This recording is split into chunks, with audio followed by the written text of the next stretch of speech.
Oh, hello. Hopefully it's working. I hope it's working. Anyways, baby girl is here with me. We're gonna hang out. I think you pee-peed in your diaper. Um, let me see. Well, on this video, we're gonna do a lot of laundry. I have a lot of laundry to do, so that's one thing I'm gonna do. I hope the mic is on. I think so. Yep.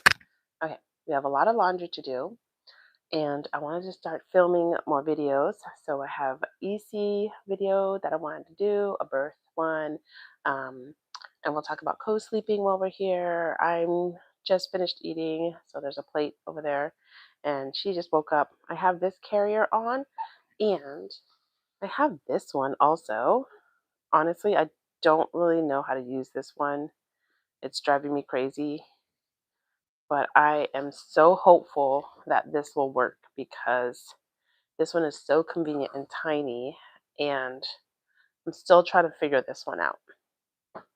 But now that we're live, I have a short that I need to post. So I'm going to go ahead and do that. And she'll just hang out here. You guys can just watch her.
Bebe. Hi, honey. This is your brother's.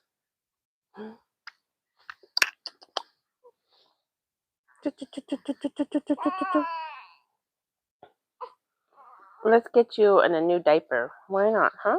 Red one? I'm going to fold this diaper here and then stuff them. I like to use cloth diapers just because it saves money. There's less waste that's going on. When you use cloth diaper, you do have to do a lot more laundry. It is more work, I'm not going to lie. But they are also super cute because you have all these cute patterns. This one's plain red, so it's not exciting.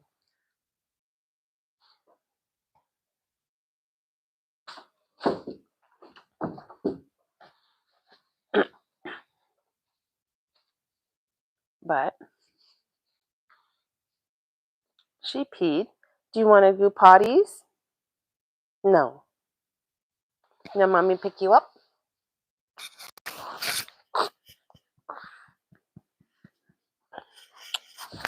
Oops. Your poor little head.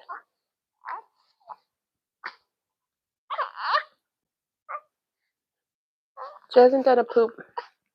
Every single morning I hope that she does a poop. Most of my babies poop in the morning, like first thing in the morning. So she peed a bunch in the potty like 3 times already I've caught, but I still am waiting for a poop and she hasn't pooped. I thought I could go live horizontal, but I have to go vertical. It's kind of annoying. Hi, precious. Anyone else out there with their babies in their necks?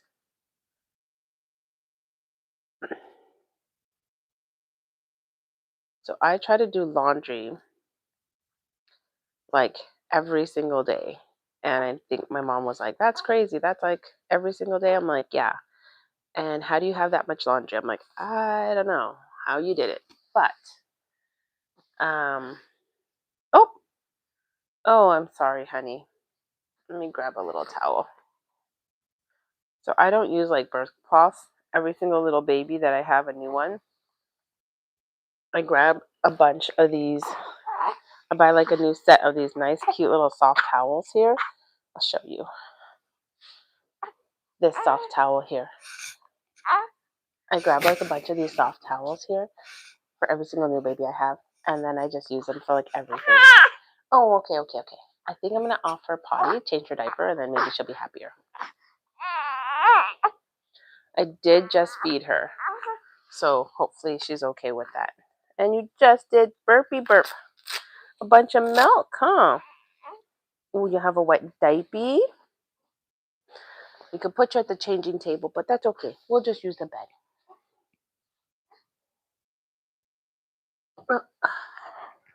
And, oh, this is like not a good position.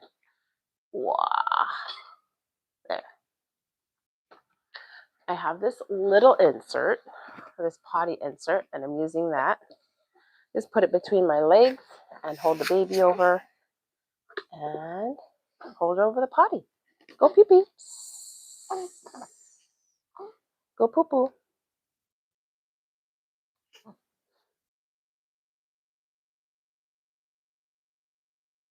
Do you need to go poo poo?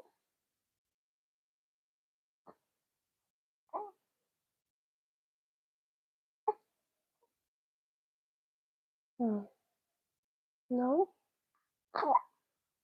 You're upset. I'll just hold you over here for a bit. Sometimes she pees, sometimes she doesn't. And then I have been trying to relax her when it comes to pottying, so I've been singing like the ABCs or just breathing. Right now she's just looking. Oh, a sweet thing. Come on, do you need to go potty? Do you want to try going poo poo? No, we're just going to relax on the potty.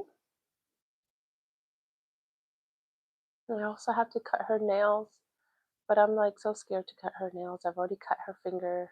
I've cut like all the baby's fingers. I just want my friend to do it for me. That would be lovely. My friend watched my baby for like 3 hours, I would say, and she cut her nails and she cut them like beautifully and short and so close to her skin. I don't know how she does it. She does it with scissors, and I'm so scared to try that attempt. So I just use nail clippers. Yeah, I was thinking of getting like the baby safe nail clippers, and then my neighbor gifted me one, and I tried, and I cut her little finger. I think we're all done there. We're not. Don't think we're gonna do anything here. All right. Okay, pumpkins. Yeah, I cut her little finger and I was like, poor thing. And I thought it was a baby safe one. So I'm gonna go and wash her bum.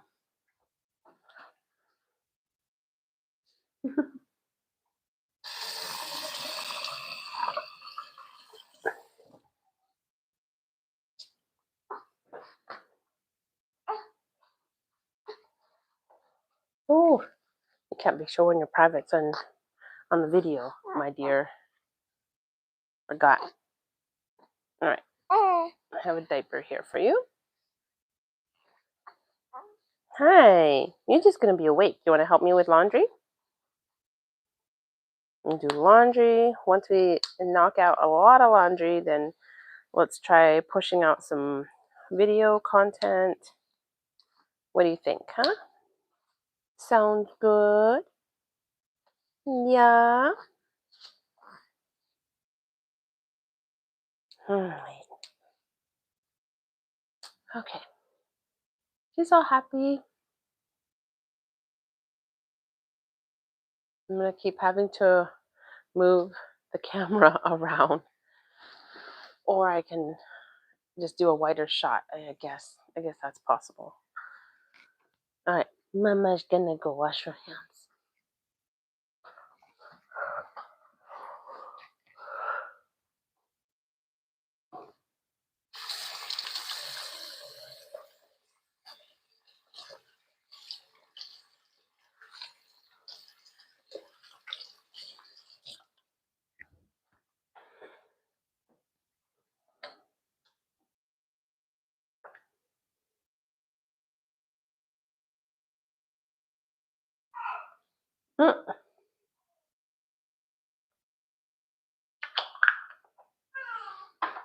Maybe I should tie my hair up.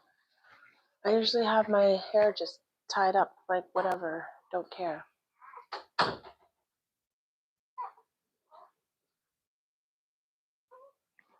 There you are. Are you looking at them? Say hello, people.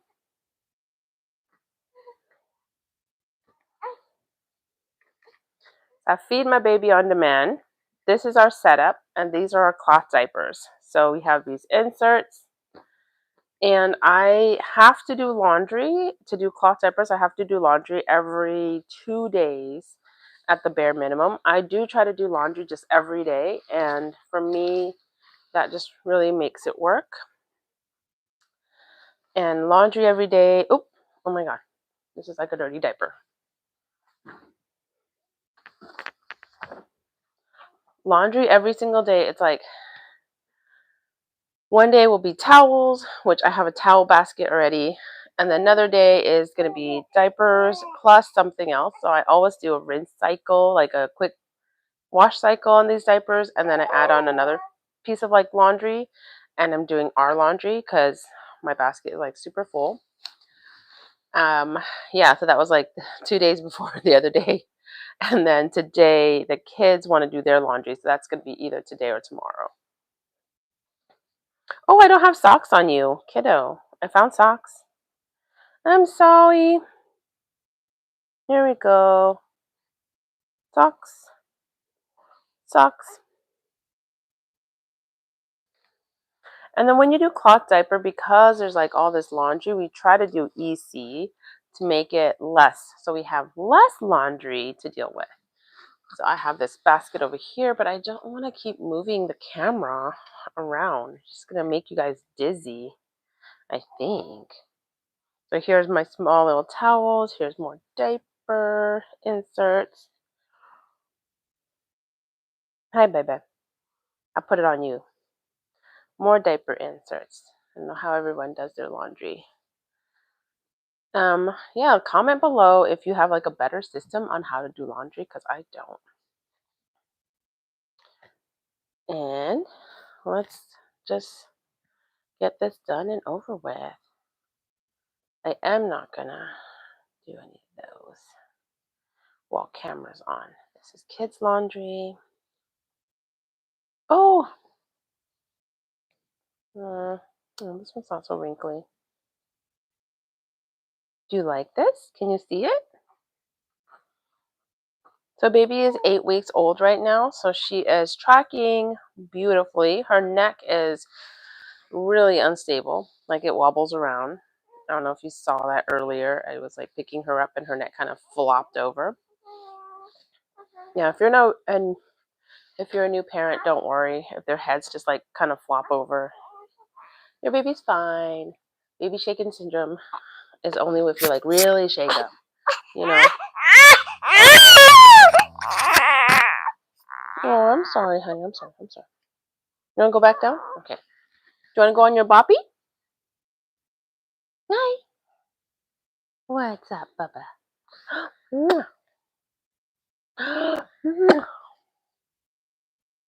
Shake, shake, shake that baby. Shake. You're smiling. You don't want to just say, Bubby, what are you doing? You want me to go get your boppy? It'll be more comfortable. You can hang out with me on your boppy. Yeah. I'm going to go get her boppy.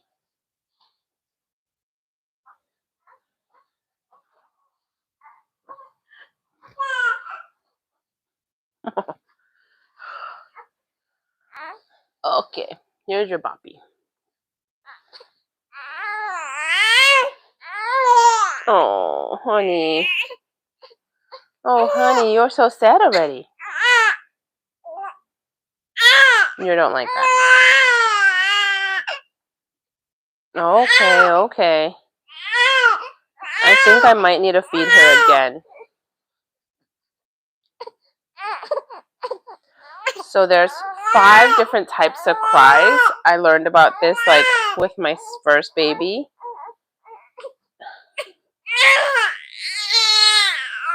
And I think it's the hunger cry right now. So I'm going to go ahead and breastfeed her. Let me see how much camera is showing if I breastfeed her. Okay, perfect. I think I'm right there. Yeah, okay. Sorry for the baby crying, guys. Sorry.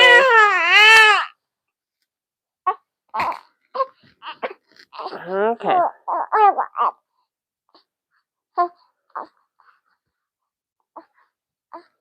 She's also kind of a loud feeder. We'll see how quiet she is or how loud she is this time. And then when she's done, I'll probably just put her in the carrier so I can actually do like diaper, laundry, and everything else because I need to get through this mountain. And I have another load in the dryer right now. So, yeah. Uh-oh. Come on, calm down, little girl. I'm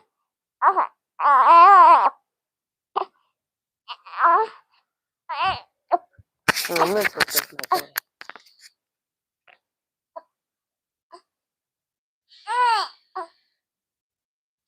Okay.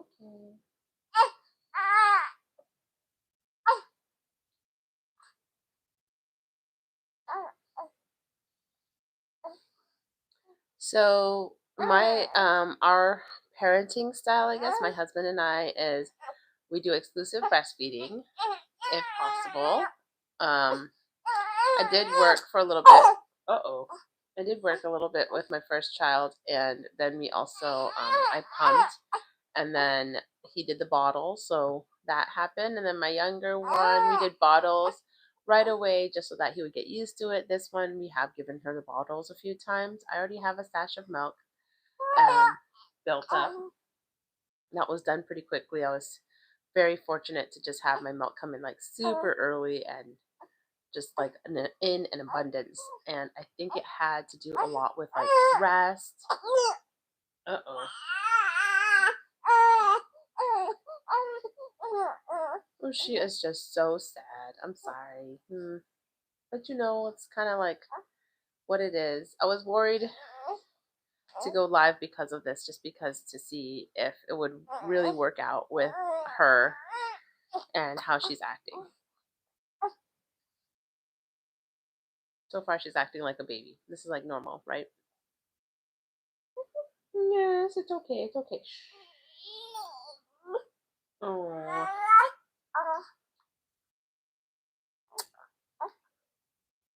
you are just so hungry. You just need to relax, honey.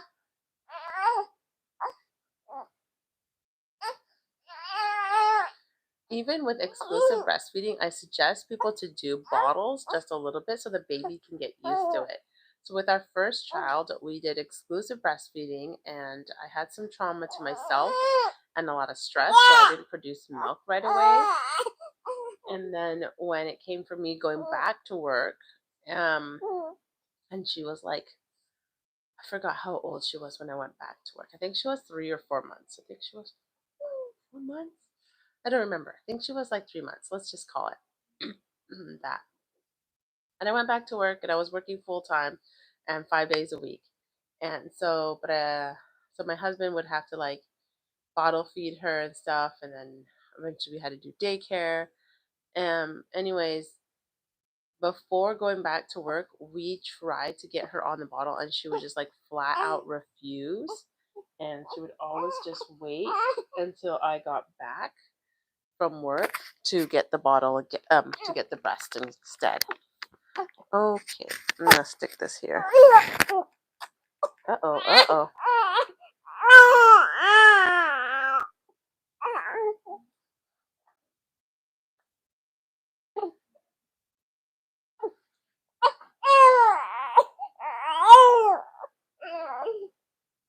Okay, back. Nope. I need to see if this one will.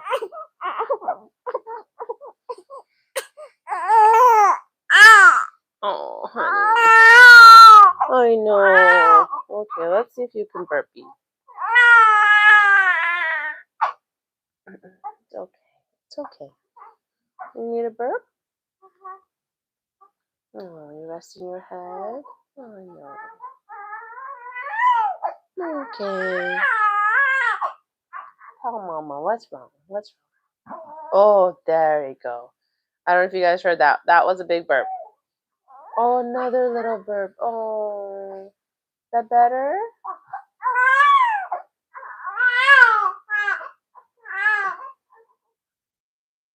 I feel like sometimes you get so hungry and just so frustrated because you're so hungry.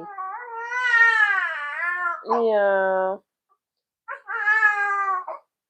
So to get back to my story, I had my friends watch. Well, my husband was watching over her. It'd be like 4 hours of her not having any milk, and she would just hold off until I'd get back.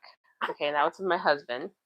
And then we're like, okay, we need to enlist other people because the baby cry is like really sad, and everybody's like hurt by it. And like, oh my God, baby's crying, do something. So then, we had some friends that volunteered to watch her and try giving her the bottle. My friend was like, I think it took 5 hours and she still didn't take the bottle. And it was my husband and my friend kind of like both taking care of her. And, she's just crying all the time. And then another one tried, and we left the house. And finally, she would take the bottle after like 6 hours of refusing like milk. Like she was so hungry at that point that she would take it. So after that experience with our second child, we definitely just introduced the bottle really early at like 2 weeks old. And we would just do it like once a week or so. I think it was like once a week. Once a week, we would just give him the bottle just so that he would be accustomed to having the bottle and also the nipple. She's like slowly relaxing. I don't know if it's all my talking that she's not relaxing. Oh, I'm sorry, honey. I'm sorry, dear. That's all right. Hush, little baby, don't you cry. I'm here to give you some milk. Stretching ABC. A, B, C, D, E, F, G, H, I, J, K, L, M, N, O, P, Q, R, S, T, U, V, W, X, Y, and Z.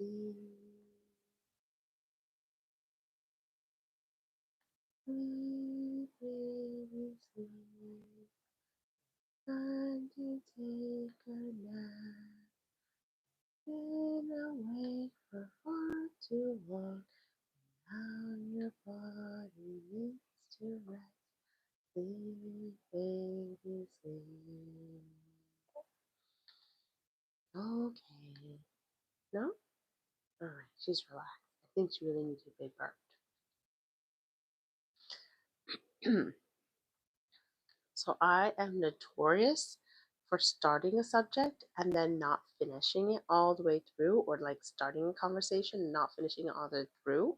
And I don't remember even if I did this when I was younger, maybe a little bit, but now as a parent with like kids, it's just so hard for me to like have a full conversation without interruptions and like stay on track. Like it's so difficult.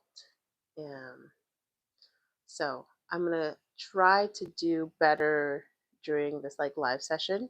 So right now I talked about like the cries. So she was doing a whole bunch of different cries. We changed her diaper already. I offered her potty. We know that's like not the problem. The problem was that she was super, super hungry and now she's like really tired, right?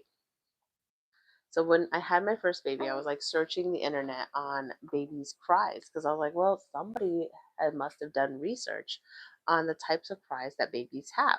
And somebody did. And there was an Oprah Winfrey show on different types of baby cries. And there's like 5 distinct baby cries that you can hear quite clearly. So like I don't remember all of them, but then the one where it says like the cry sounds like neh, neh. That one is I'm hungry, and then there's one that's like ow type of cry with a circle of the O in the mouth. That one is uncomfortable, and then there was like a sleepy cry, hungry, sleepy, uh, uncomfortable. Oh my god, I think I only knew 3. Then there was like 2 other ones. I don't remember. Yeah, I don't remember. But the uncomfortable could be like the diaper is wet, I need to pee, so I'm uncomfortable. I feel like I need to poop, so I'm uncomfortable. And then there's like a burping one.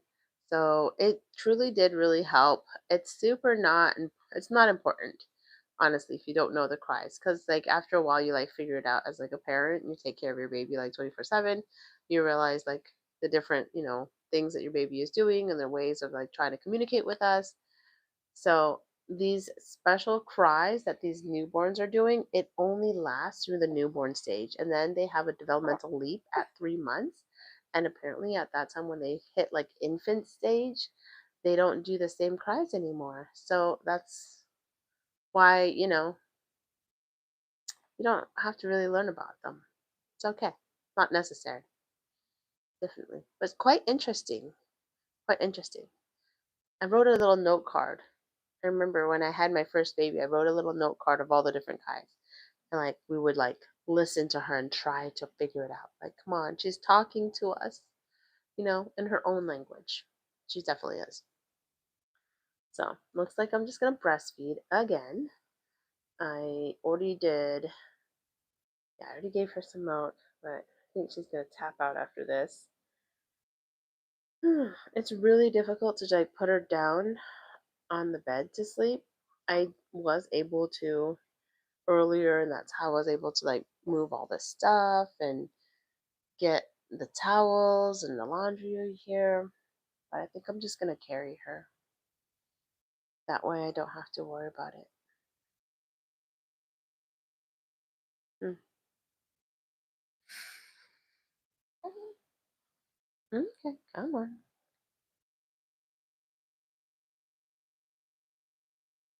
Alright, let's see.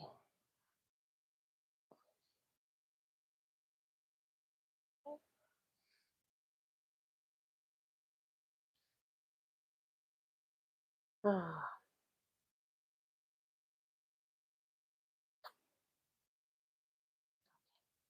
she's all done. It's okay. Oh, she's done. She's all done.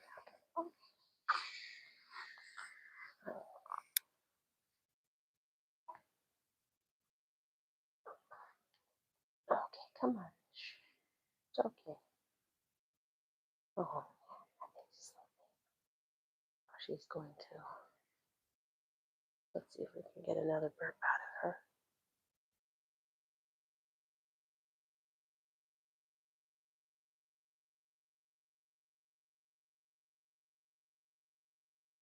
I'm going to try to stay on track. So for this live session, we're going to talk about EC, right? EC is Elimination Communication. I practice EC. Mostly we do cloth diapering, as you have seen. Oh, she lost a sock. We do cloth diapering, as you can see. And I'm going to stuff these diapers, and we can chat about EC later on as we move on to like towels and the other bigger clothes. I'm going to share our birth story, and I think I'm going to do the most recent birth story, how she was done. It was a home birth. The midwife was not here, and it's a very quick birth. I realized during the birth, because I didn't quite explain the whole process, I just recorded like a very quiet, raw style vlog. I think I need to put it on. We post it with like the birth of it and explanation. Oh, she is zonked out, you guys. I'll go ahead and share that story here. You can hear about that. And it was like just over an hour. Yeah, my husband only had to deal with me being in labor for like 20 minutes. And then my daughter was there. My son was still sleeping. 10 minutes after this one was born, I let my older kids come in and see her. So they were just like super excited. Oh, good. So they were super excited, you know. And my daughter, she is super excited. She was like, I think they were trying to get her to go downstairs or something. And she was like, nope, I'm just going to stand here and wait. I asked her about it. So she just sat on the floor, I think, or just stood there. She just sat there, like on the bed or on the floor. And she waited. Like, I'm going to wait until the baby comes out and when I can come see baby and mommy. She's 5 years old, so she knows the process. She also knows the process because she was witness to her brother's birth, and she saw all that. So she kind of, but at that time she was 2 years old, but she was still, you know, it was like a core memory probably for her. And so when I was pregnant with this one, she was like wanted to be there for this baby's birth as well. Okay, she is sleeping, guys. We got a sleeping baby. You're sleeping. Okay, I wonder if I can put you down.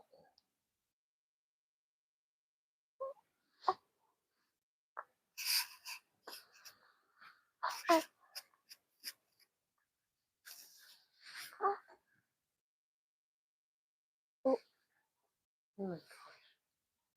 I think I can put you down. We can try. We'll try. Oh dear. Let me see if I can try putting her down. I'll just put her down right here. Okay, come on. Okay.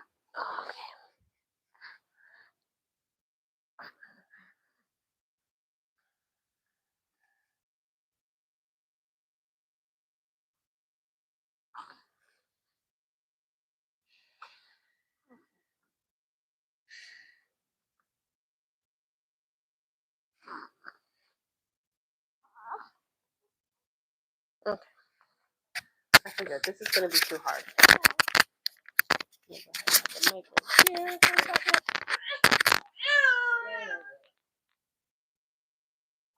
Let's get her in this wrap. Okay, it's all right. That's okay. I got you. I'm going to shove you in this old wrap.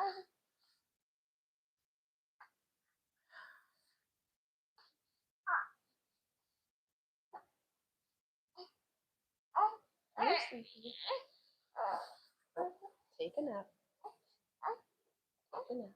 Okay. And then, oh, where's the other end of this? Oh, here it is.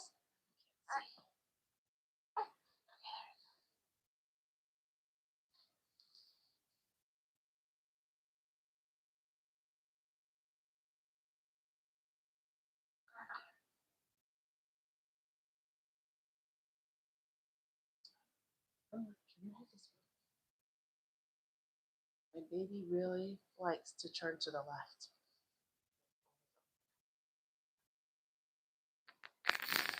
She's on here.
There.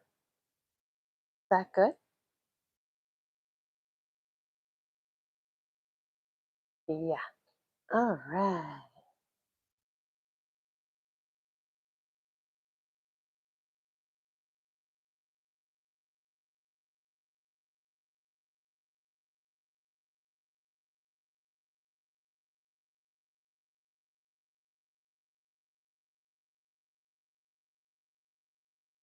Ooh, the place looks like a mess.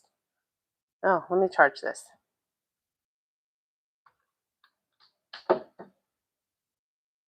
All right.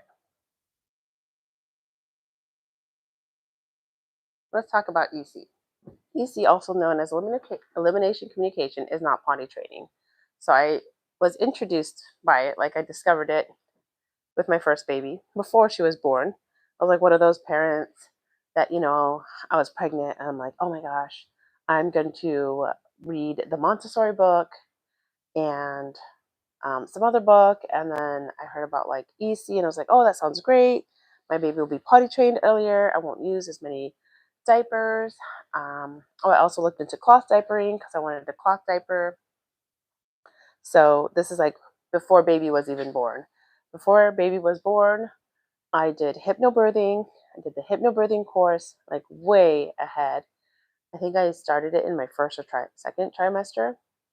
And then I learned about, and I really wanted to do cloth diapers. I'm from Malaysia and we had cloth diapers in Malaysia.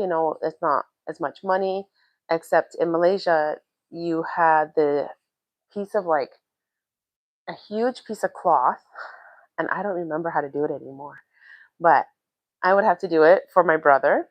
I'm one of six, and we'd fold it in half. Or no, I'm sorry. We'd fold it in yeah, we'd fold it in half into a square like this. And then we would have to like origami this, you guys. We would origami this and like fold this and then fold this down like so many times. And you eventually, so you fold it like this and you folded a triangle. I don't remember now, but you folded it down so many times and then you eventually ended up with like this makeshift cloth diaper. And then you would put the baby's bum there, fold this over, and you would use pins, like safety pins, and that would be like the kid's diaper. But I was like, well, I'm going to do cloth diapers. It's going to save us money. It'll be better for the environment. Even if you buy disposable diapers that are biodegradable, if they just go to the landfill, they're not going to biodegrade because that stuff just gets buried and covered and it's just like solid and it just sits there. There's like drainage systems that's in place. It's all concrete up. It's just like a tomb. So it doesn't get decomposed. So either I was like, well, I have a yard. I can set up a decomposing system for the diapers. And these diapers, the one that even decomposes like the fastest, I think it said 75 days or something. I don't know. Like, I don't think this is going to work. I think my husband's going to, one, go crazy and not appreciate this. So I looked up cloth diapers though, and now they have these snaps. They're super cute. Like, look at this. They're super cute. I bought new ones for her. Like these patterns and colors, and then there's these snaps. So you can make them like smaller and then bigger as they grow up. And these are rated from 6 to 12 pounds. And then I have another stash, a bin of all the other diapers from like 12 pounds and beyond. Well, they rate it for 8 pounds, but I don't like using them for 8 pound babies. I'd rather just use these newborn ones. But anyway, up until like 40 pounds, my toddler can still wear those cloth diapers. Though he doesn't, he's potty trained, he's 3 years old. But you can put a 3-year-old in these cloth diapers.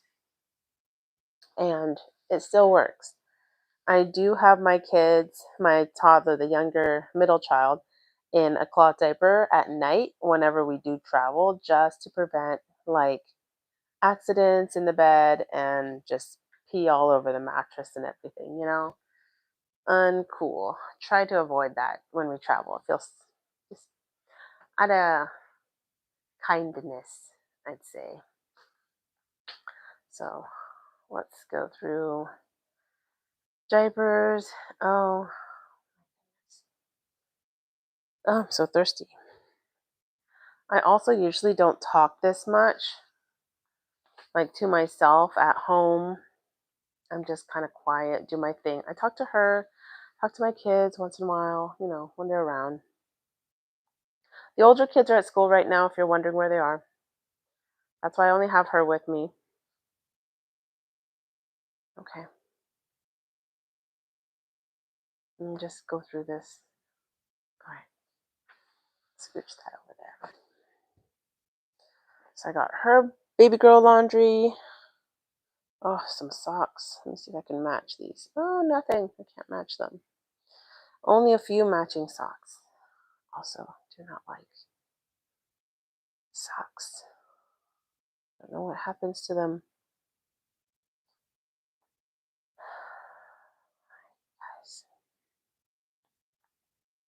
So, some truths about EC. Will you use less diapers? In the beginning, no.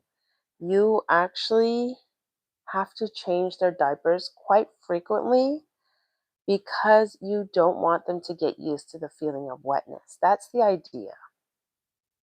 Is it more work? Yes and no.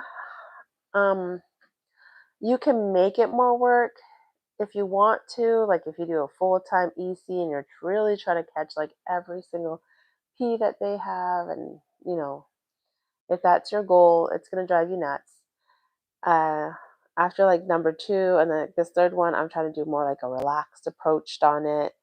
The Chinese, I know they do diapers, and then at 6 months they start offering the potty to the child every 2 hours.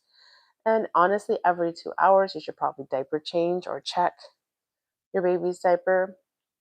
If you're doing cloth diapers, you definitely want to change their diapers every 2 hours, just because the diapers can't hold that much pee. Or, if the baby poops, please change your baby's diaper.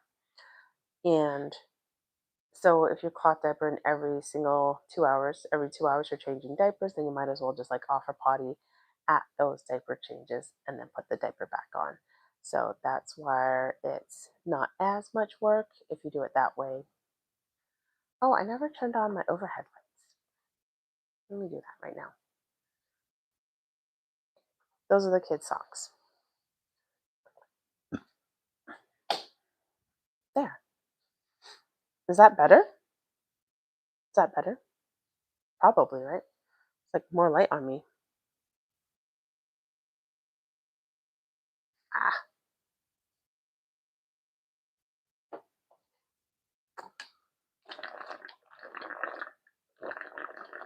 Mm, sorry. Sorry, I don't talk as much. When I go to work, I talk a lot. All right. Let's do her little towels. There's only two little towels. Oh, I haven't been going through these that much. So these little towels I use as like burp cloths.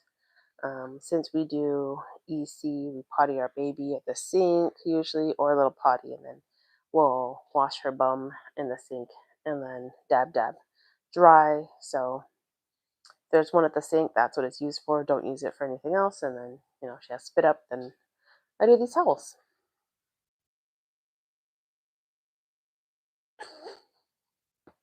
Okay.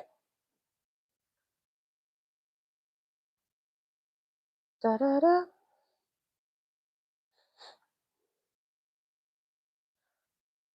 Do you guys have any questions about EC?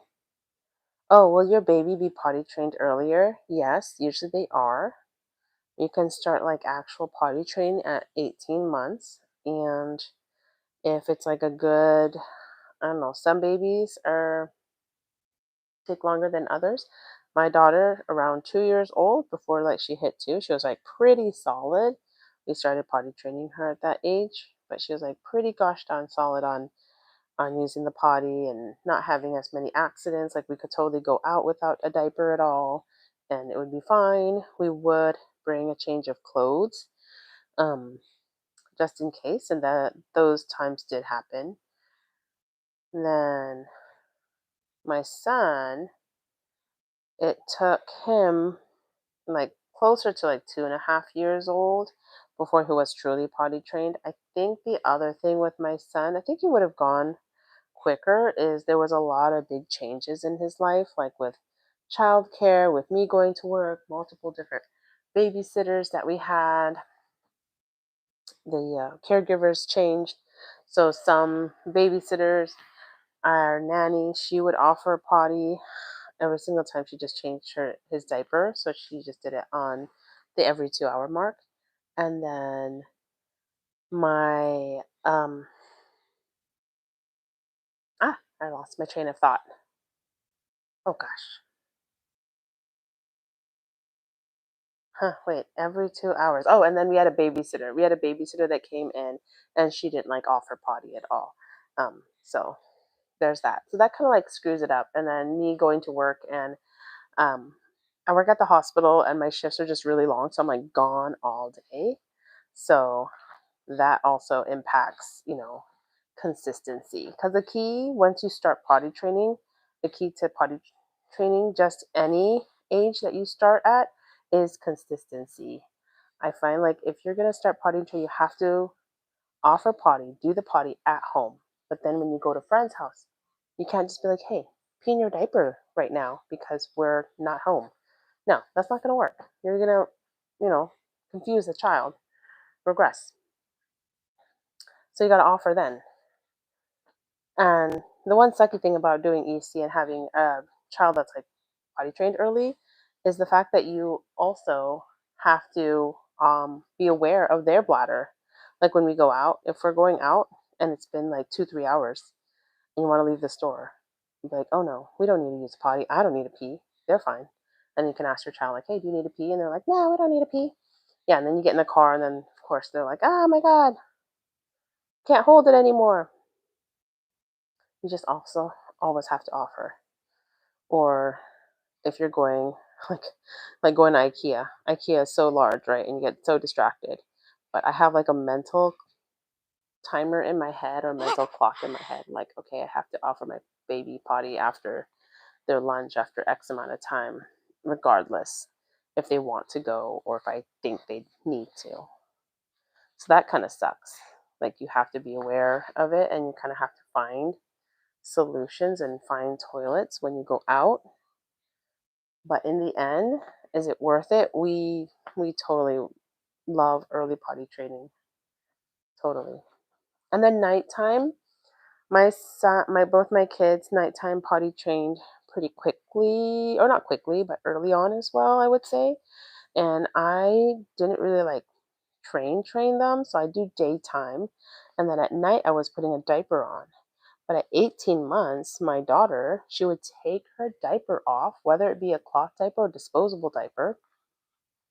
She would take her diaper off in the middle of the night and then just pee on the bed. So after that incident, we're like, well, fine, whatever. We're not going to do nighttime diapers anymore. That's cool. So, oops, that's that. I was going to like record my videos while going live, but I really want to do it after I have all this laundry done. I don't know if I'm going to, because I'm just like looking at my pile of laundry and I'm like stuffing diapers right now. And you don't actually have to stuff diapers. You don't. You could just put the diaper insert like on top. But I like to stuff them, especially when they're little, like this age. It's more convenient too. It does take more time. So yeah. That's why my last video, one of my videos, I'm like stuffing diapers. I think another one I was also stuffing diapers. I'm like, well, forget it. I'm just going to do this while I talk. So for my son, for nighttime, he's 3 now, and he hasn't had a diaper on for nighttime since he was, I would say, like 25 months, I think it was. I was documenting our EC journey with him for a while, and then I just got really busy, guys. I like got a job, I was working. First I was a stay-at-home mom. Then we had like a live-in nanny and was adjusting her to our life and our needs. And then, I got a job that I was adjusting to like work life with 2 of my kiddos. So it just became a lot to try to do YouTube and this, like, and this, to try to do YouTube and work and have like a family and kids and cook and clean. So, yeah, didn't I stopped posting my last video and I have it edited. The first edit's done. I could put like B-roll on it. Was I failed at potty training. That was like the last video that I filmed before I took off like for well, I didn't post for like a year. And I talk about, yeah, the big changes that we had with my son and how that's probably the reason why EC and early potty training didn't work for him. Anyway, I have a comment here I see on the screen, so I'm going to go ahead and take a look at that. I have the phone is running live because my computer actually doesn't have a webcam.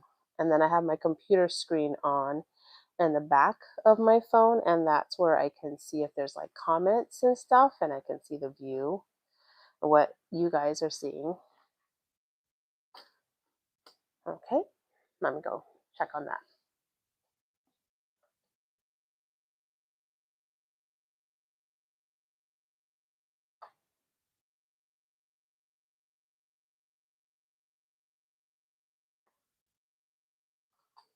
Oh, hi, Cozy Phantom. I wish I had done ECU if I worked full time from home. Oh,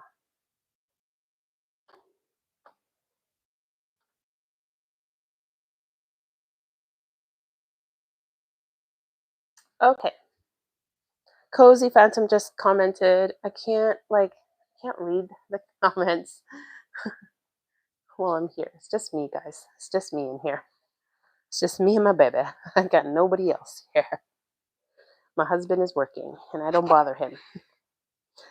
Uh, so Cozy Phantom says that um, him or her wish that they did EC with the baby at 13 months old, and she's pregnant with number 2. She works from home, or I shouldn't say she. I don't know if it's a girl or a guy. Cozy works from home, and you know what? You can totally do EC. I would totally do it part time if I was you, and just kind of do it every hour, or like, hey, your lunch break, maybe offer. The other thing is you could totally do it just simply part time, and that's what I would do, especially on my work days. And when I worked, like when I had a shift at the hospital, my work days were 12 hours, 12 and a half hours, and then I'd be gone from my family like 14 hours in the whole day. And so what I would do is wake up baby in the morning, kind of like stir the baby up, potty him, and then feed him, and then go to work.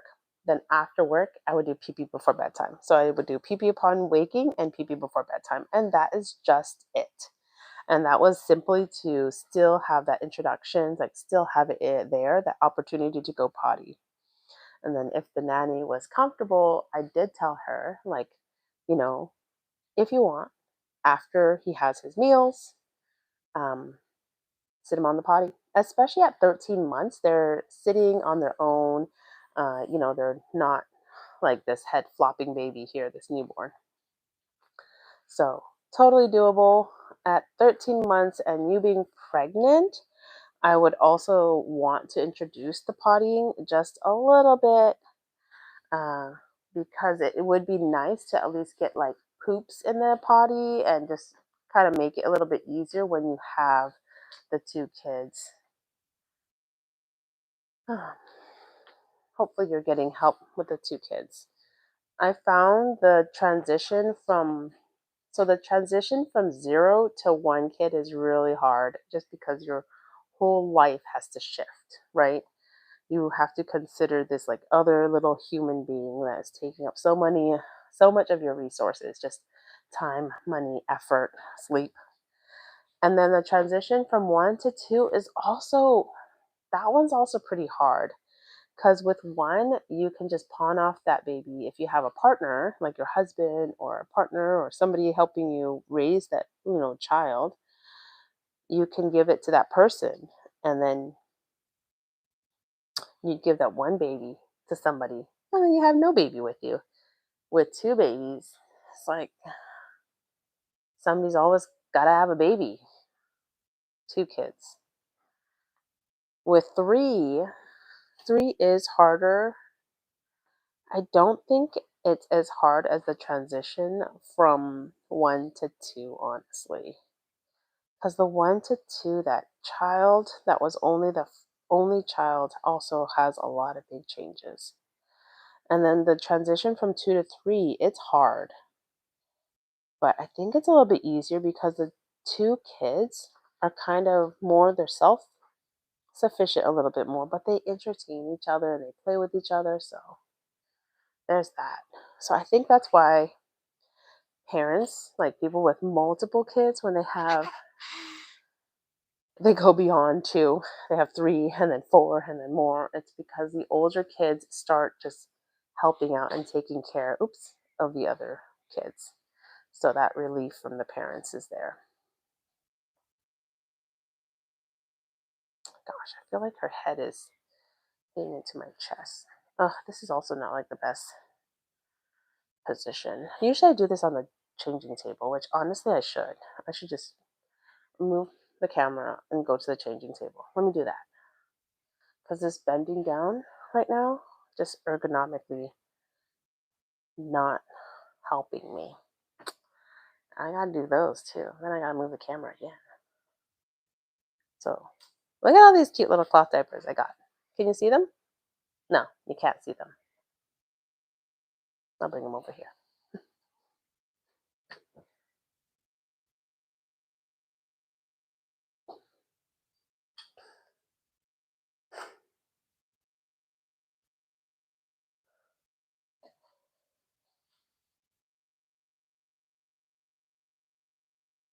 All right.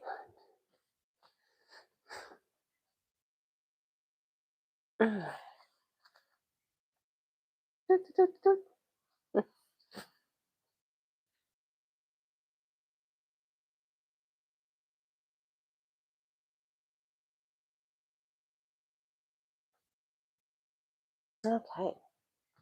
So we do not have a nursery. This is like our bedside nursery, I guess, if you want to call it that. Let's see if I'm in the screen. Yeah. Anyway, this is like our bedside nursery. So we have this changing table. That's it. And then rocking chair, a table next to the rocking chair. Very helpful. And yeah, and then the bed.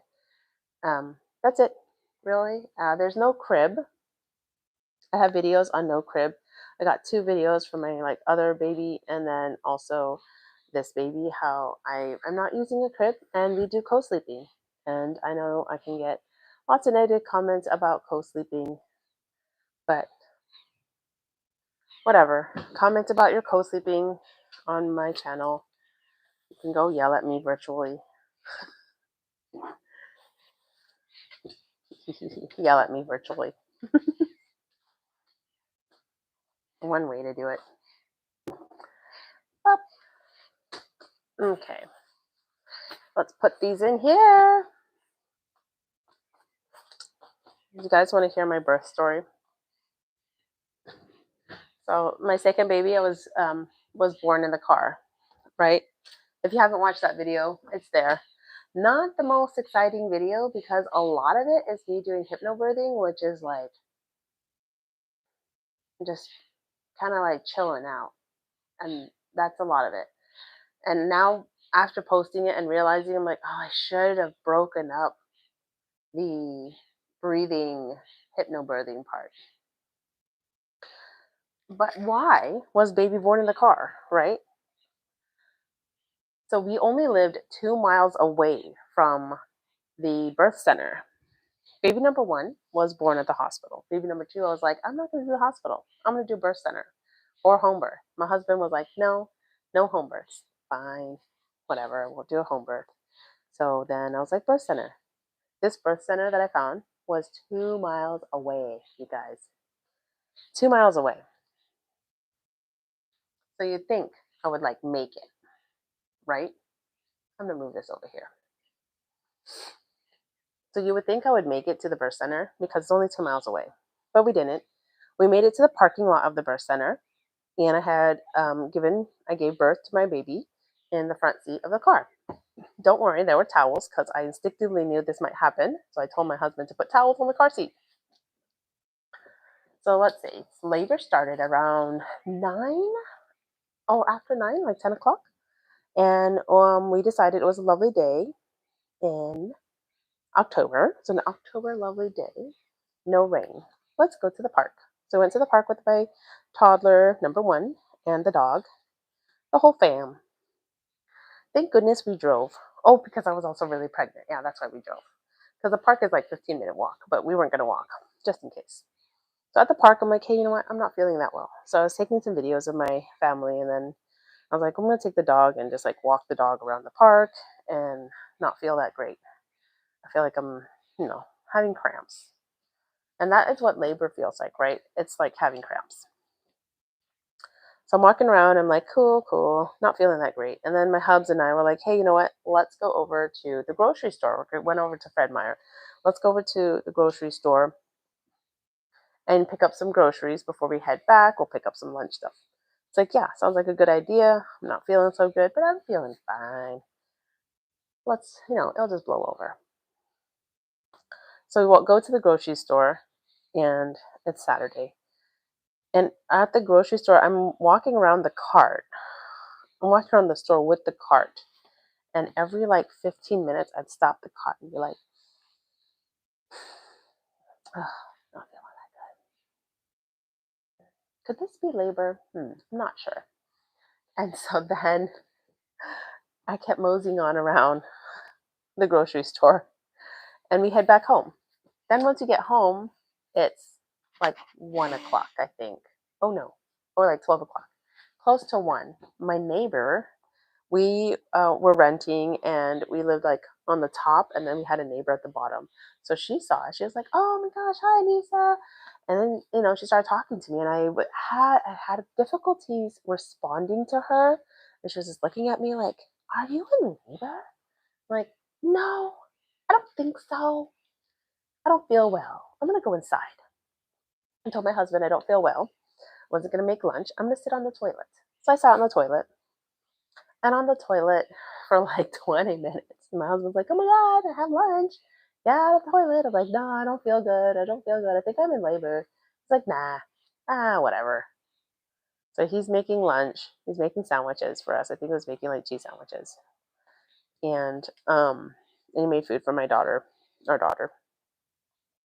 Then on the toilet for like 20 minutes, at like 1:20, I text my friend. I'm like, "I think I'm in labor." And my friend is supposed to help us take care of our child while I have my second child, right?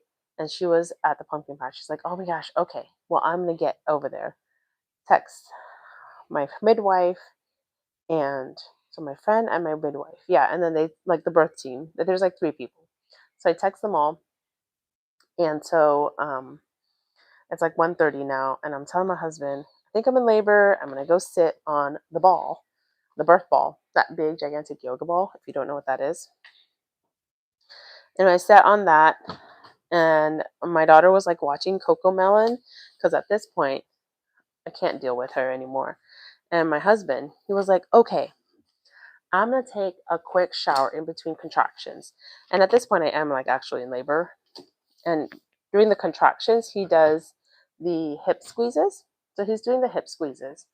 And he's like, "I'm going to take a quick shower."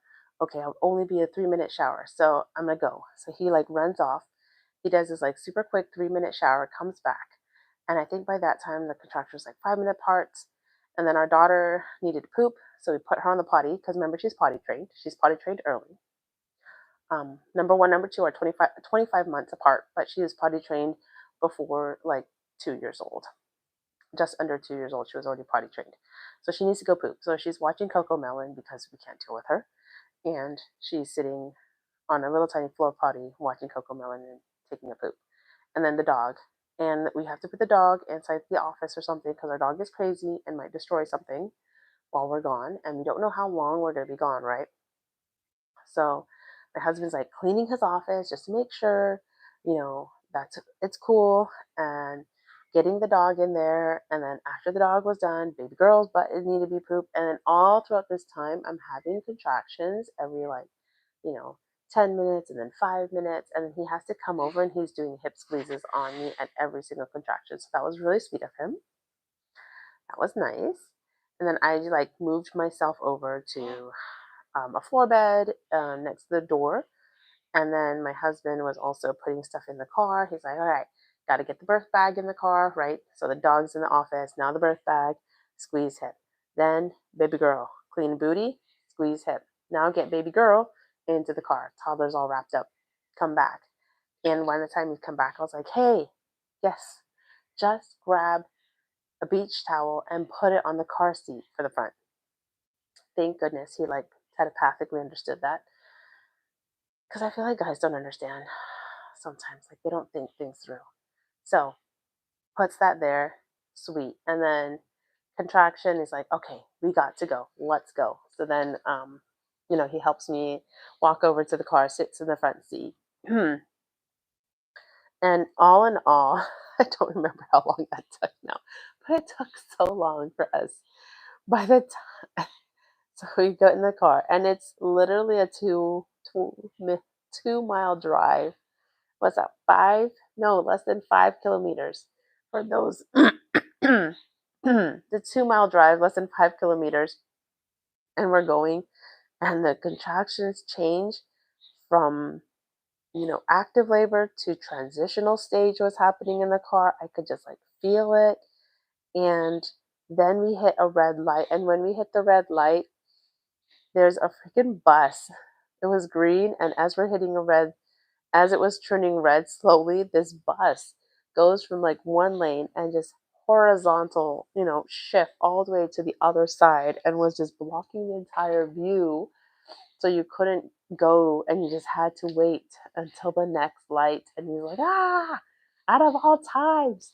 And then my daughter in the back is like, Mommy, I don't want this song. Change the music. I'm like, can't deal with you right now, child.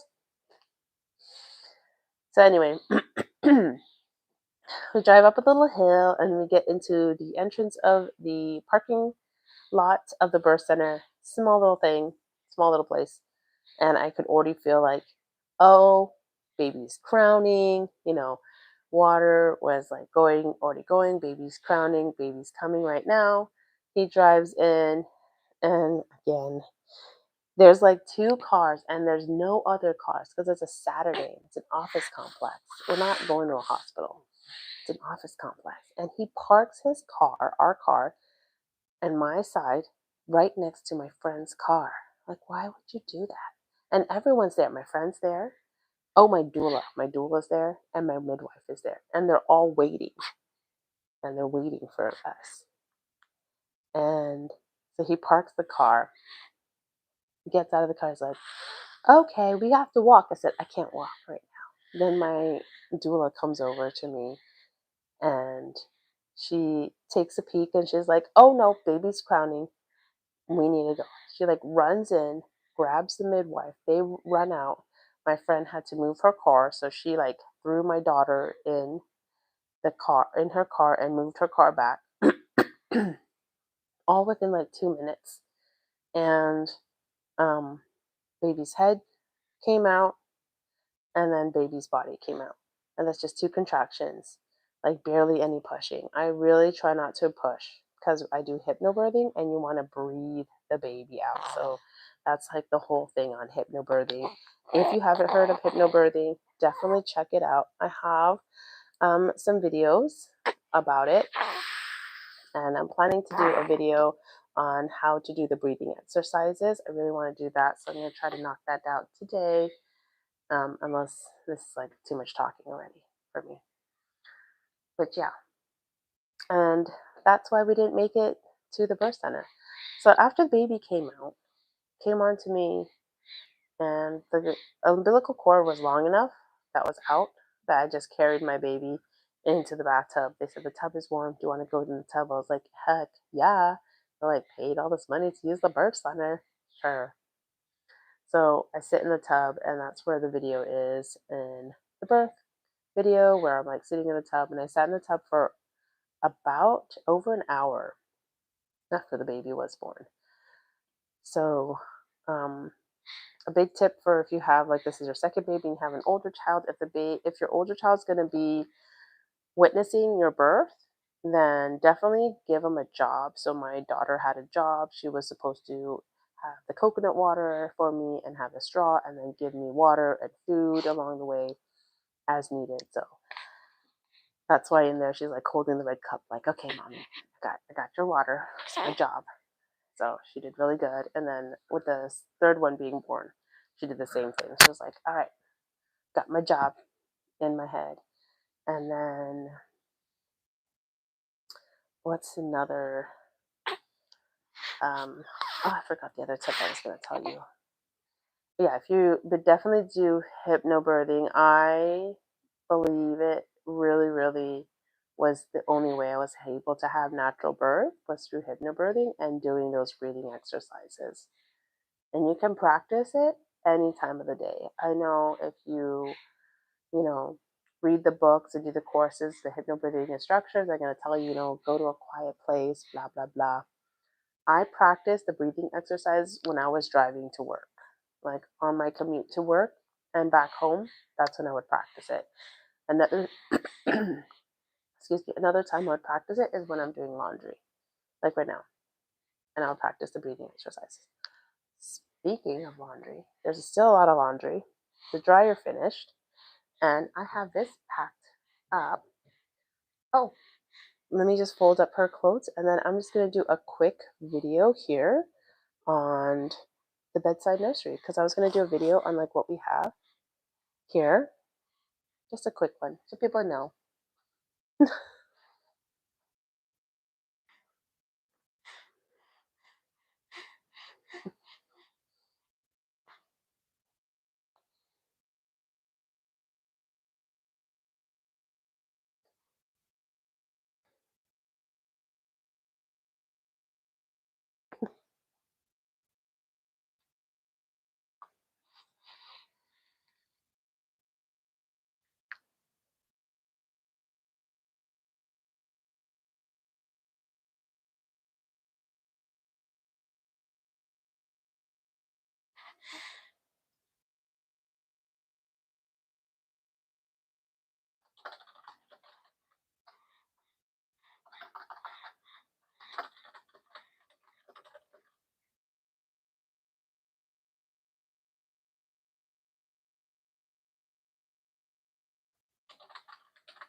Oh, okay. Let me see here. This is my first time doing a live stream, you guys. It's not, I guess I was like so fearful about it, but you know what? I'm all right. I do like talk to myself already a lot. So, like when I go to work and when I'm working, I actually talk to myself. Funny thing is, I talk to myself so that other people won't bother me doing my job. That's why I did it. I'm just gonna grab her clothes here. I also wanted to share our bedside nursery just because we actually don't have a lot. And I don't know if people think you need to have a lot. Oh, this is too small. This is too small. This is a store. I don't know if people think you have to have all this stuff for baby. We really don't have a lot of things. I'm going to show you. I have these baby gowns. These are nice. I really like baby gowns. I prefer baby gowns. Baby gowns are the way to go. Nothing to zip, nothing to worry about in the middle of the night if you need to do a diaper change. Just gown them up.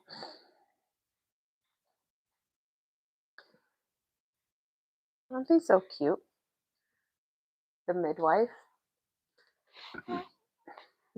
asked if we wanted to take her little footprints. Aren't they cute? I'm so happy we did. And I'm kind of sad that we did not do it for our older kids because these are so adorable. And then I could cut it and like frame it. This is the other one. There's another one that's in my husband's office. And that one is better than this one, but she gave us two. And then when our puppers died, we had a dog. His name was Dukers. We had a dog, and when he passed away, we paw printed his little paw prints. That's so adorable.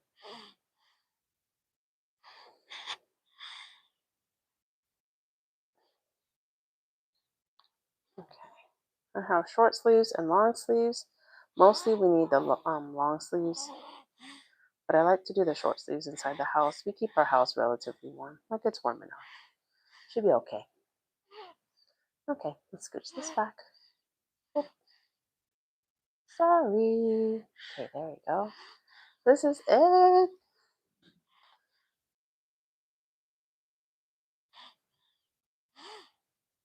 And if you don't know, if you're a new mom, black and white card images, babies love this stuff. That's all they can really see when they're newborn, and they can't really see anything else. So you really need to put those. All right, I'm going to finish this up. Sorry, it's not very exciting. I mean, it's my life. This is what I do at home with my kids. If you're a stay-at-home mom, you're probably doing the same thing too. Taking care of your kids, taking care of the house, doing the laundry, the cleaning. Oh, getting all tired. This is how I fold their clothes. All right, let's put this away. Let's do a quick tour of this.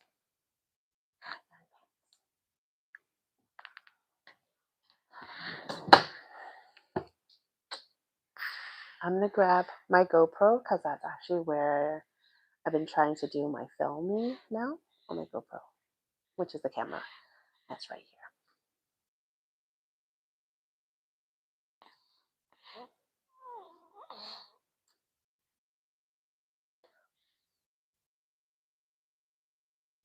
Ooh, well, this is kind of cool because I can use both. Oh, man, I just realized that this will be harder.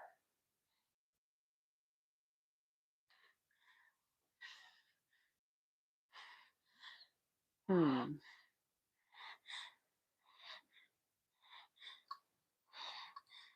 am I going to do this?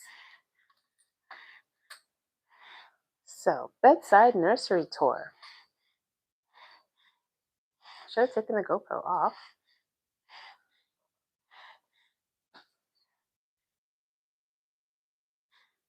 Actually, I might. This one comes off pretty easily. Maybe I'll do that. Okay.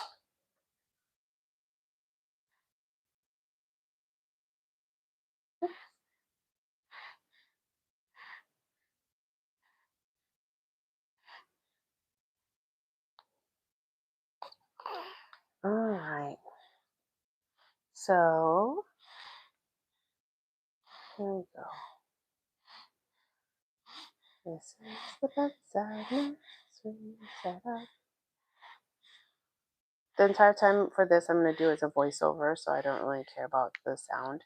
So I have these little towels. Baby girl's been having a rash since the day she was born. We switched our laundry detergent, but she was still having a rash. So I have Aquaphor. It didn't really work very well. I had a Vino, but now it's down in there because that one did not work. Of course, some little butt cream. And then Cetaphil. This one is also working really well on my daughter's skin, and my daughter's skin is now really soft and the rash is gone. So if Aquaphor doesn't work, try Cetaphil. That's my advice.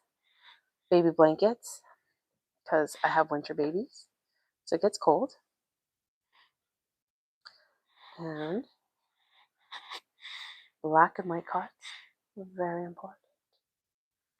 A pee pad, because I don't like changing this pad right here. My advices would be to get a dresser and put the baby changing on top, or get one of these fancy things. I bought this used on Facebook Marketplace, so if you can buy everything used. Most of my stuff is used. You would be surprised. So let's just go through the drawers. Look at all these beautiful cloth diapers. So I have my cloth diapers. Oh, the lighting is better here. Yeah, so I have cloth diapers, and then I also have disposable diapers and changing pad. And then the second drawer, wraps, blankets, sleep gowns. So I have 4 sleep gowns. That's it. Long sleeve shirts, short sleeve shirts, and onesie zip ups. I don't use this for bedtime. I actually use this only when we go out. So I have these when we go out. I don't use it for bedtime.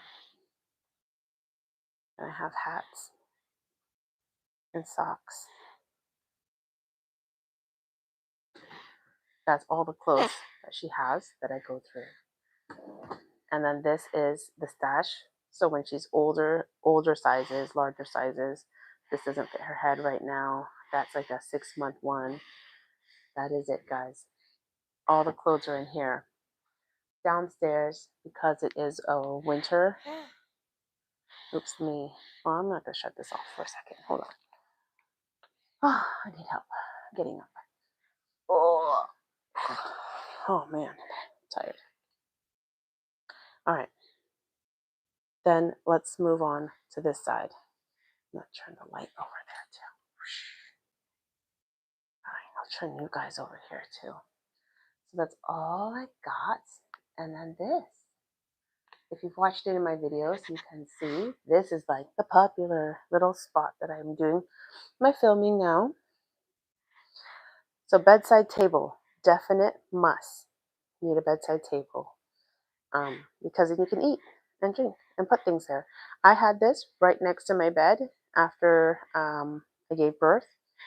Highly necessary. Rocking chair.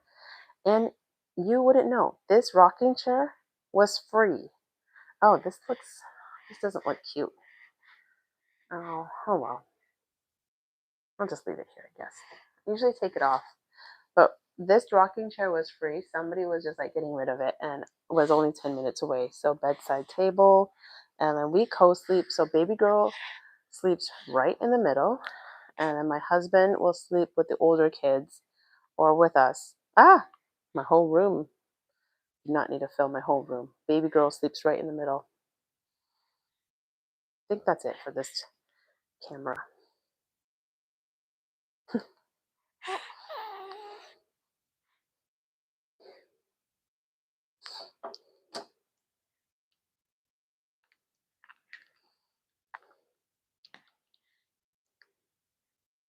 So yeah, she sleeps right there. See? Right there, guys. That's where she sleeps. Guess it's not bad. I'll do these.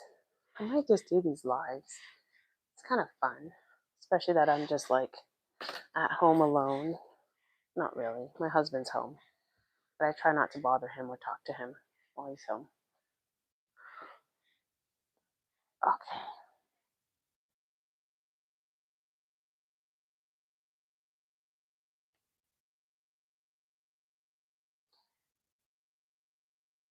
We're kind of out of kitchen towels, so I'm gonna fold these up. Oh, and then I have all these little towels. I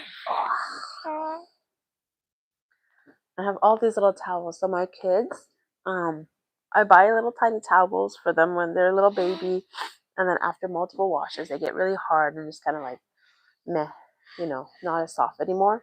So now I have these at the sink. So when they're washing their hands and after they're done washing their hands, they grab a towel and then dry their hands. So that's why these are all here. And my daughter also grabs a towel and she'll like wash her face with it for the morning. She's like very girly about it. Like, oh, I have to wash my face, mom. And grabs a towel and wets it with water and washes her face. All cutesy. Oh, she is like a girly girl. I cannot believe how girly she is. I'm not that girly, but man, she is. So, anyways, did you hear my birth story? That was the one for my second. I guess I could tell the one but third. That's birth, labor. Oh, and then co-sleeping. Oh, yeah, we could talk about co-sleeping now. Co-sleeping. I am learning more and more people co-sleep. I think there's just such a negative taboo around it in America. And so people are just all hush hush about it. Like, oh, yeah, we have a crib. Of course we have a crib. Oh, no, we don't co sleep. Babies need to sleep on their own. Like, come on, whatever. If you want to sleep with your baby, by all means, go sleep with your baby. You don't need to go sleep or have your baby sleep all by itself.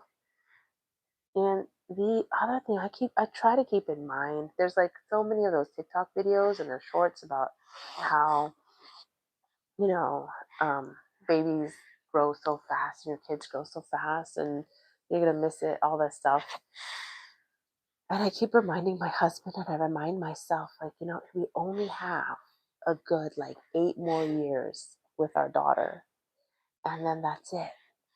She's gonna be like this little teenager person and she's not going to want to cuddle with us and kiss us and she's not going to want to be like all snuggly like this baby is right now. So I really try to remind myself those things. It's really hard though. I get it. Well, I'm glad I'm getting through this laundry. Let's go put this at the stairs.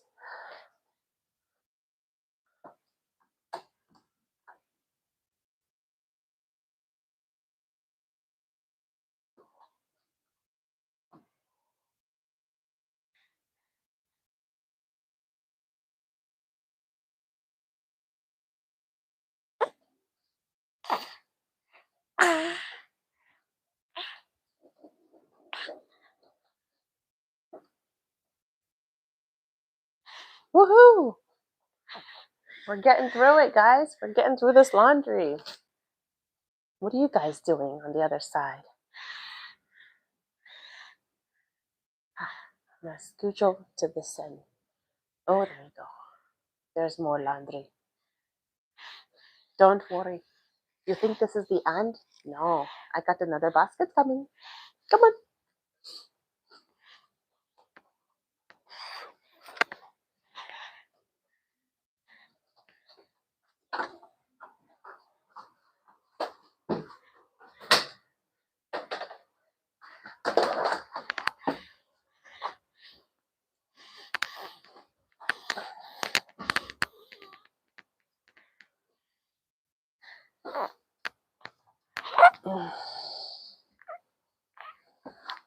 Oh.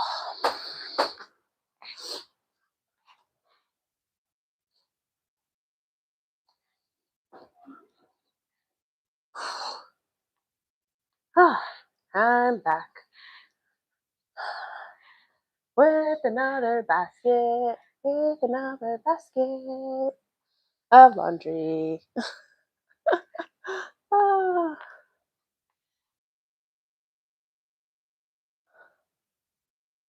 All right, I'm gonna scooch this. Come closer, guys. Come closer. My room is a mess. The whole house is kind of messy.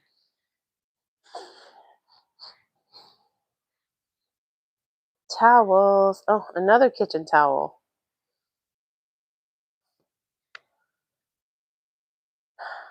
I do create laundry, like a lot of laundry for myself because I try not to use paper towels. And so I have washcloth,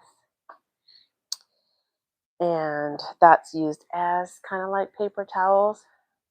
I cloth diaper, and then I have these little tiny towels the kids use instead of like paper. Oh, and then I use, no. Lastly, I also use cloth napkins.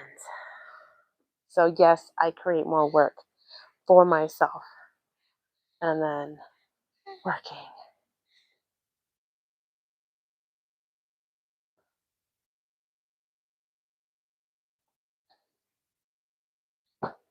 No, I think I need more water. I'm gonna take another sip of water. I haven't had lunch. I did pre-make some stuff for lunch, so I can go downstairs and grab that. It's gonna be like a mukbang instead. Anyone else out there co-sleeping? Just us? Just kidding. I know. A lot of people co-sleep. I had a pediatrician, they would ask, like, oh, and your baby is sleeping and practicing safe sleeping practices, blah, blah, blah. But like, we are practicing safe sleeping practices. That's nice. No, we are not co-sleeping. Well, actually, no, we didn't even say that. We just said, yes, we're practicing safe sleeping practices. We co-sleep. So baby number one, I tried the crib. Man, you guys, I didn't just like jump over to the dark side. Okay. I tried the crib. Really did. So exhausting. I tried. We even tried to do sleep training. We kind of did. Then we had baby number two, and we're like, oh, F it. My husband's gonna sleep with our older child. I'm gonna sleep with the newborn. We're gonna co-sleep. So the crib, that was a fail. Like, kind of worked. Not really. Not really. It was hard. Then baby number two came along. I'm like, okay. My husband's like, don't co-sleep. We have to use the bedside nursery. So we did that. Oh man, I think this soap is making my towel softer. So we did the bedside nursery, and I was trying to be good, and we did that. And whenever I would sleep, I'd have to keep like one hand on the baby, that one hand.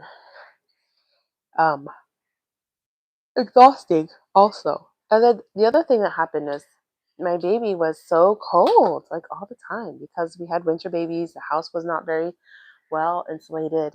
The baby was so cold. His little toes would be so blue. So I ended up taking him out of his little space, his little bedside crib thingy, and putting him in bed. And he slept on my chest a lot, and that was just to regulate his temperature. Because newborns, they have a tough time regulating their temperature. So that's what I did. And then with baby number three, my husband's like, oh, we're gonna get like a bedside nursery. I was like, no, we're gonna skip all that nonsense, and baby's just gonna sleep in the bed. That's it. When baby's initially born, you can sleep in the other room. And he was like, oh yeah, I guess there's other beds. I could just sleep in the older kids or something and blah blah blah. I was like, yeah, exactly. And then I'll just sleep with the baby. And there's so much space. So things to know about us. Neither of us smoke. We don't drink. We don't smoke. We don't do drugs. We don't use sleeping aids. If I'm sick, I take Dayquil. I don't take NyQuil because I refuse to take NyQuil while I have little kids because I won't be able to like fully wake up. Makes sense? So yeah. And do I get a lot of hate comments about co-sleeping on my channel? Yes. I know. But you know what? Another thing I hear is when I did that co-sleeping, I think there's a co-sleeping video I did, and there was a co-sleeping short I did, and both have comments on there. And the co-sleeping video and short, the comments, tons of people are like, yeah, we co-sleep. Yeah, we do too. We do too. I was like, see, I'm not the only one. Gosh, everyone. I also did a survey, just a casual one, nothing crazy. And I think it was like half the people are co-sleeping. So whatever. I was really hoping to knock out some videos. I did my bedside nursery. I'll just do that one. Got this live. That's not bad. Small goals, guys. I gotta have small goals. It's really hard to do an actual like planned out film. I have it half scripted while doing a multitasking thing. Like right now, it's like baby wearing, baby napping, contact sleeping, right? It's all there. Contact sleeping, baby wearing, whatever. Should I have done tags on my live stream? Do you know? I don't know.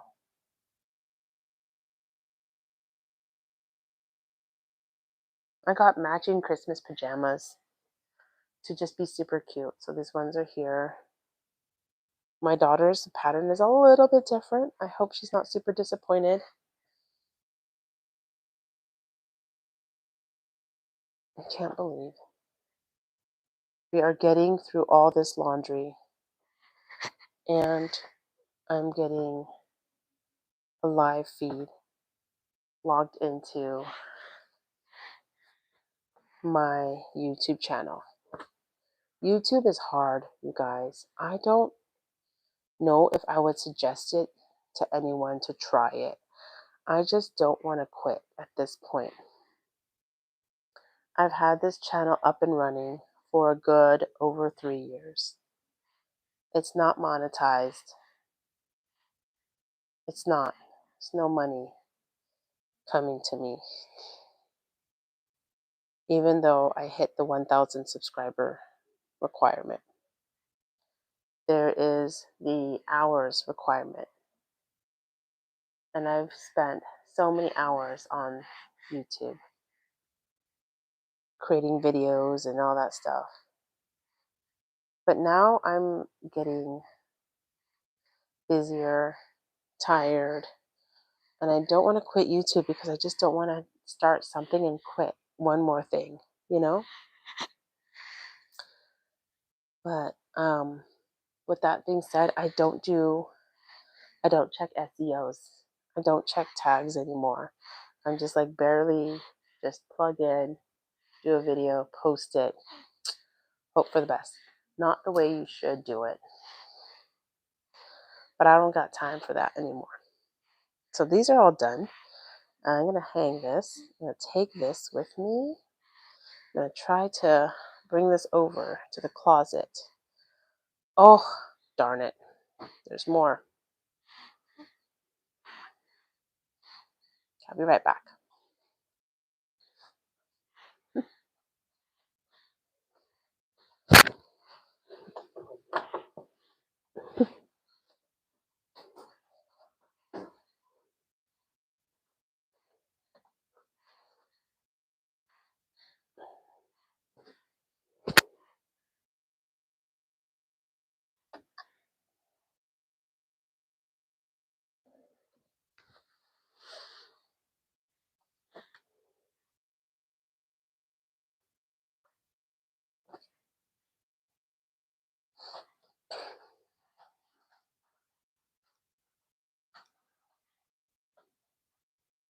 Oh, I should have brought hangers. Let me go grab hangers.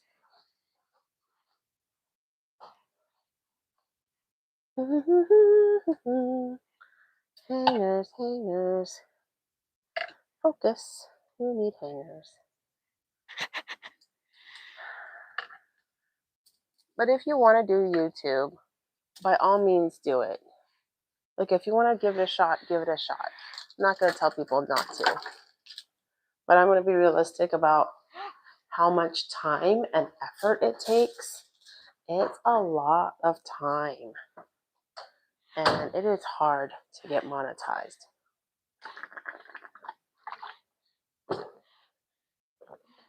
I would say for the average person, it is like hard to get monetized. If you are somebody who has some spectacular skill or interesting life, like you live on an island, you live in your car, you're, I don't know, have like one of those jobs like you're an astronaut or something, then that it's easy to monetize because it's so interesting to just live your life. Like the guy who is 7'5", there's a guy, he's like 7'5", and he um, puts out a channel. And I think his, I mean, for sure, his is like monetizing. People are just watching. And my husband was like, that's interesting. You are like this super tall guy. And just him being like super, super tall is interesting enough for people, you know, and he doesn't have to do anything to make his video interesting. His video is interesting just because he's so freaking tall. I know. So the things that I feel are interesting, I guess, about me is like, I mean, I guess I could have done like, you know, nursing and stuff. I'm a nurse. But I don't. My channel's getting a lot of hits on EC, Elimination Communication, because it's different. Not a lot of people do it. It's not as common in the Western culture. Maybe in other cultures, yeah, that's what they do. That's kind of like what they did in Asia before, you know, onset of like popularity of having disposable diapers. Early potty training is another one. You see all these little tiny floor potties all over the world, but in America, it's like not as common.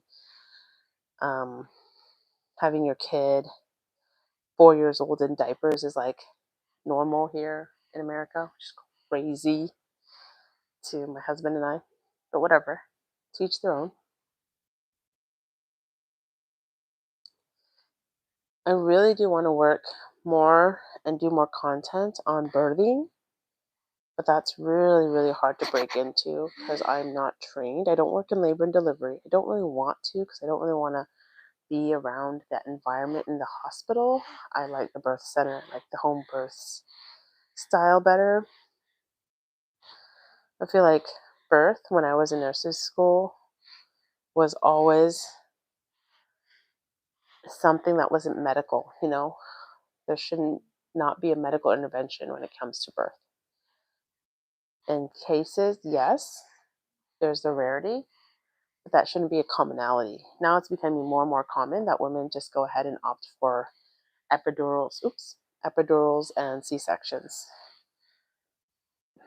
And both epidurals and C-sections have risks, as so does childbirth. You could always start with a natural approach and then go towards that. Now I'm just rambling. Ooh, oops. What are you guys doing? All right, I'm doing my husband's laundry. He has had chats with me about being a stay-at-home mom and how I just need to be a stay-at-home mom because of the amount of work this family creates for a stay-at-home mom. We had a nanny. We had an au pair. I don't think she's watching this, but we had an au pair. We've had two au pairs, and we're just kind of over having an au pair because the last one I put so much time and effort into getting this person to America, and that energy that I put in wasn't quite reciprocated back, and so I don't think my return on investment was very well spent in terms of time. Money, that's fine. She didn't cost any more than the other au pair that we had, but time spent on her was too much. It took too much of my effort to get her to America, and then it took too much of my effort to get her up to speed and to get her to a level where she is now to be living in America. Like how much time and effort I put into teaching her how to drive, that was like a struggle, you know? And so all my hard work on that was not reciprocated. And so I'm kind of over it. We've had babysitters, and I've had great babysitters. And I just interviewed a babysitter, and she was great. My kids really like her. She was cool. She was fine. So I might utilize her later. But besides that, my husband has really, really asked me to just take a step back and not work for a year. And he will have like 1 hour conversations trying to convince me that I should just be a stay-at-home mom, that I need to stop working, because he's like, even just the laundry, he goes, just the laundry and feeding the family, he estimates is like a 5 hour day, which might well as be true.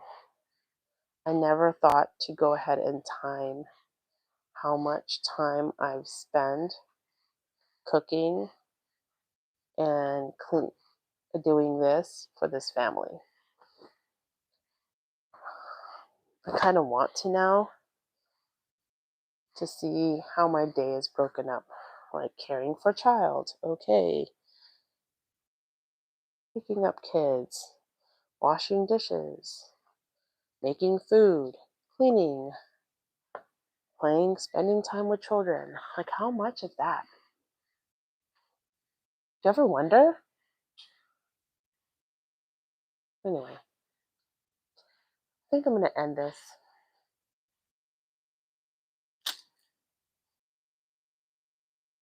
I'm going to go ahead and end this live stream. It was fun. We'll probably do this again. I think I'm going to go ahead and do this next week. But instead of doing laundry, I really want to do a cooking one. I had a cooking channel at some point. I had a cooking channel. That was fun. And I think I'm going to go ahead and do a cooking live stream.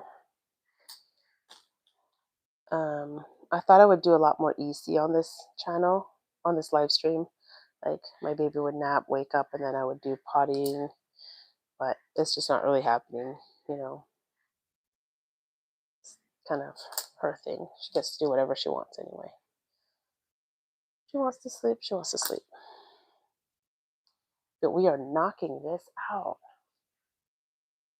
I believe the live stream also focused me to go ahead and just do one thing at a time, which is right now laundry. Like just get the laundry done. And this is almost all cut up. Oh my gosh. Okay. How many more hangers do I need? 1, 2, 3, 4. 4 more hangers. All right, 4 more hangers. And I'm going to go put this away. Oh, and I guess I'll take this. I have that too.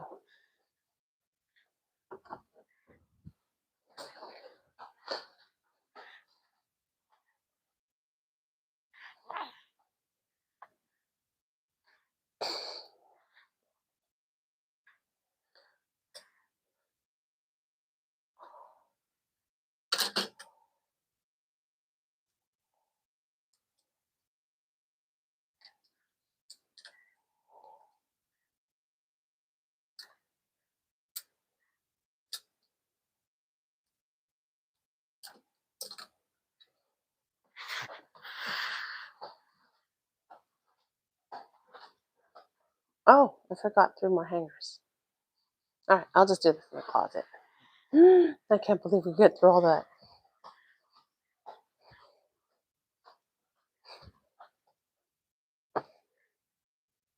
Okay, 3 more hangers. Oh dear. Oh, sorry, baby, sorry. I'm trying to reach these hangers. They're too high. They're too high for me. Mama is just short. Mama is short. Not that short, but short enough. Oops. I'm just smacking her butt. And oh no, I need more hangers. Okay.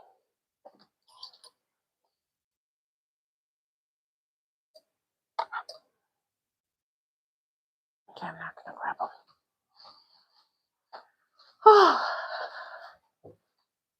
Oh, you guys, I think I'm gonna go and have lunch. Hopefully you're having lunch. Hopefully you're having a good day on the other side of this camera. And you're having a wonderful day. Hope you enjoyed our little chit chat, our stories. This is all my husband's. I gotta go through socks and stuff. Oh, here's some socks ready. This is mine and the kids. Yeah, I think next time I'm gonna do a live stream. So I did a bedside nursery tour. I'll just clear off this section and just film this little section here, just a tidbit, and then I'm gonna go ahead and eat. I pre-made some food, so it'll be a quick one.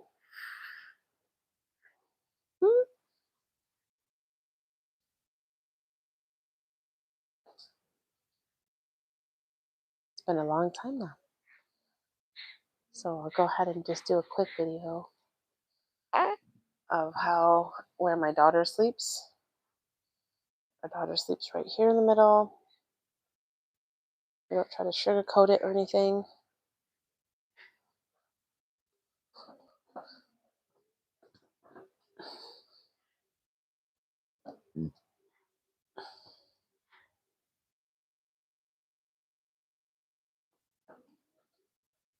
Okay, I'm gonna grab my camera because you're on my phone. Let me just grab my camera here, and I'm gonna go ahead and do where my daughter sleeps. She sleeps right here in the center of the bed.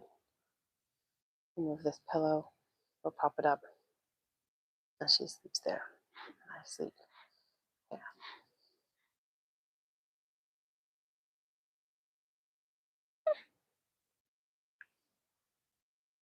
That's it, guys.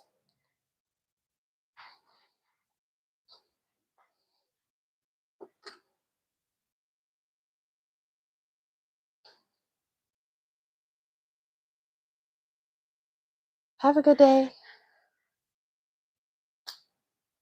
Let me know if you would be interested in checking out a cooking live. I used to have a cooking channel. I did it for a couple months and then I quit. So I'll probably just do a cooking live. Bye.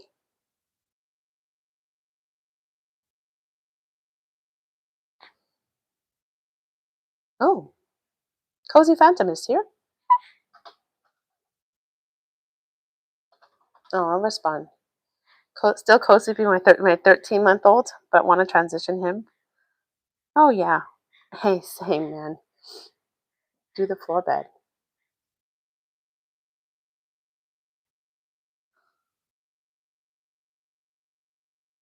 How do you end this?